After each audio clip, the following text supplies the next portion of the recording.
دیکھیے جانور بیمار ہو گیا اور بکری ہے مثلا،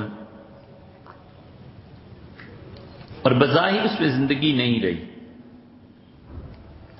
تو اس کو ذبح کیا جائے جائز ہے یا ناجائز ہے؟ بکری کو اگر ذبح کیا جائے، ایک جانور لے لیتے ہیں مثال کے طور پہ، بکری کو اگر ذبح کیا جائے تو اس نے اگر چھری چلتے وقت منہ کھول دیا تو حرام ہو گئی، اور اگر اس کا منہ کھلا ہوا تھا اس نے بند کر لیا تو یہ جائز ہو گئی۔ اگر اس نے آنکھیں کھول دیں تو وہ حرام ہے، اگر آنکھیں بند کر لیں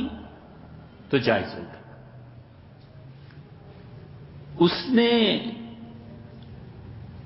اگر پاؤں پھیلا دیے،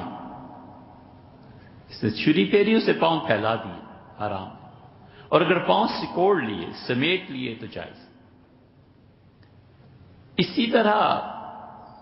بکری کے بال جسم پہ کھڑے نہیں ہوئے چھری چلتے وقت تو حرام ہے، اور بال کھڑے ہو گئے تو جائز ہے۔